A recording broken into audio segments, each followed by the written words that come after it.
Guys ಬನ್ನಿ ಇವಾಗ ನಿಮಗೆ ಪಾಸ್ತಾ ಮಾಡೋದು ಹೇಳ್ಕೊಡ್ತೀನಿ. ಅಲ್ಲಿ ಬಾಣಲಿ ತಗೊಳ್ಳಿ, ಆಮೇಲೆ ಇಷ್ಟು ಐಟಮ್ಸ್ನ ರೆಡಿ ಇಟ್ಕೊಳ್ಳಿ. ಬಾಣಲಿ ಒಳಗಡೆ 1 ಸ್ಪೂನ್ ಅಷ್ಟು ಬಟರ್ ಹಾಕೊಬೇಕು.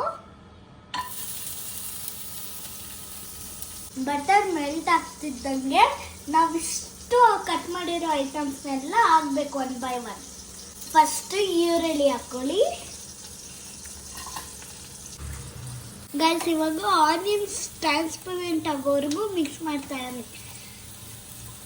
ನೀವು ಕಟ್ ಮಾಡಿರೋ ಕ್ಯಾಪ್ಸಿಕಮ್ಮು ಮತ್ತು ವೆಜಿಟೇಬಲ್ಸ್ನ ಹಾಕೊಳ್ಳಿ. ಪೇರೆಂಟ್ಸ್ ಇಲ್ಲದೆ ಮಕ್ಳಿಗೆ ಮಾಡೋಕೆ ಬಿಡಬೇಡಿ, ಯಾಕಂದರೆ ಸ್ಟವ್ ಇರೋದ್ರಿಂದ ಸ್ವಲ್ಪ ತೊಂದರೆನೇ ಆಗುತ್ತೆ. ಯಾಕೆ ಸುಮ್ಮನೆ ಪ್ರಾಬ್ಲಮ್ಸ್ ಇದು ಮಾಡ್ಕೊಳ್ಳೋದು. ಆಮೇಲೆ ಎಷ್ಟು ಸಾಧ್ಯ ಆಗುತ್ತೋ ಎಲ್ಲ ವೆಜಿಟೇಬಲ್ಸ್ ಹಾಕ್ಕೊಳ್ಳಿ. ಕಲರ್ಫುಲ್ ಆದಷ್ಟು ಪಾಸ್ತಾ ತುಂಬ ಚೆನ್ನಾಗಿ ಕಾಣಿಸುತ್ತೆ. ಎಣ್ಣೆ ಬೇಕಾದರೆ ಎಣ್ಣೆ ಹಾಕೋಬೋದು, ಬೆಣ್ಣೆ ಬೇಕಾದರೆ ಬೆಣ್ಣೆ ಹಾಕೋಬೋದು. ನಾನಿಲ್ಲಿ ಬೆಣ್ಣೆ ಹಾಕ್ತಾ ಇದ್ದೀನಿ. ಸ್ವಲ್ಪ ಕಡಿಮೆ ಆಗಿದೆ ಅನ್ನಿಸ್ತು, ಅದಕ್ಕೆ ಇನ್ನೂ ಅರ್ಧ ಸ್ಪೂನಷ್ಟು ಬೆಣ್ಣೆ ಹಾಕಿದ್ದೀವಿ. ಎಲ್ಲ ಥರ ತರಕಾರಿಗಳು ಹಾಕಿದ್ರೆ ಮಕ್ಕಳು ಹೇಗಿದ್ರು ಪಾಸ್ತಾ ಇಷ್ಟಪಡ್ತಾರೆ, ಜೊತೆಗೆ ತರಕಾರಿನೂ ಚೆನ್ನಾಗಿ ತಿಂತಾರೆ. ನೋಡಿ ಈ ಥರ ಫುಲ್ಲು ಸಾಟ್ ಆಗಬೇಕು. ಇನ್ ಕೇಸ್ ಮಕ್ಕಳು ತಿನ್ನಲ್ಲ, ತರಕಾರಿ ತುಂಬ ಗಟ್ಟಿ ಗಟ್ಟಿ ಅನಿಸುತ್ತೆ ಅಂದರೆ ಸ್ವಲ್ಪ ಬೇಯಿಸ್ಕೊಂಡು ಹಾಕಿದ್ರು ತೊಂದರೆ ಇಲ್ಲ. ನೋಡಿ ರೋಹಿತ ಅವಳಿಗೇನೇನು ಬೇಕು ಈ ಥರದ್ದೆಲ್ಲ ಅವಳೇ ಮಾಡ್ಕೋತಾಳೆ. ಇದಕ್ಕೆ ಮೊದಲು ಆರಿಗ್ಯಾನೋ ಮತ್ತು ಚಿಲ್ಲಿ ಫ್ಲೇಕ್ಸ್ ಹಾಕೋಬೇಕು. ನೋಡ್ಕೊಂಡು ಹಾಕ್ಕೊಳ್ಳಿ ನಿಮ್ಗೆ ಎಷ್ಟು ಬೇಕು ಖಾರ ಇದೆಲ್ಲನೂ. ಜೊತೆಗೆ ಸ್ವಲ್ಪ ಸಾಲ್ಟ್ ಹಾಕೋಬೇಕು.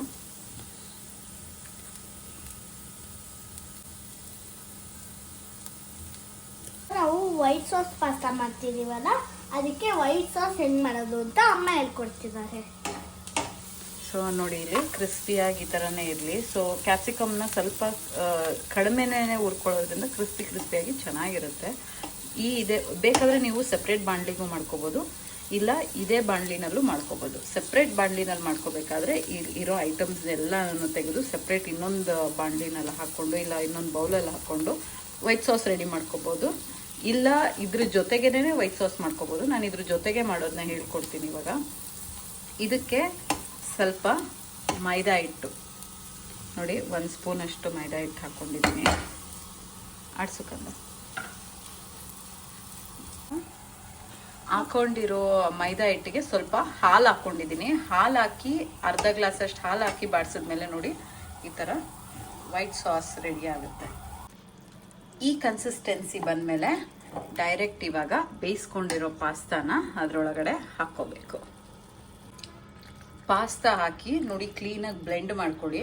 ಈ ಥರ ಕ್ಲೀನಾಗಿ ಬ್ಲೆಂಡ್ ಮಾಡ್ಕೊಳ್ಳೋದ್ರಿಂದ ಎಲ್ಲ ಮಸಾಲವನ್ನು ಪಾಸ್ತಾ ಒಳಗಡೆ ಕ್ಲೀನಾಗಿ ಇದಾಗುತ್ತೆ. ಇದಾದಮೇಲೆ ನೀವು ಬೇಕಾದರೂ ಒಂದು ಸಲ ಟೇಸ್ಟ್ ಮಾಡ್ಕೊಳ್ಳಿ. ಉಪ್ಪು, ಚಿಲ್ಲಿ ಫ್ಲೇಕ್ಸ್ ಏನಾದರೂ ಕಮ್ಮಿ ಇತ್ತು ಅಂದರೆ ನೀವು ಹಾಕ್ಕೋಬೋದು. ಬೌಲ್ಗೆ ಹಾಕ್ಕೊಂಡು ಸರ್ವ್ ಮಾಡಿಕೊಂಡ್ರೆ pasta is ready to heat.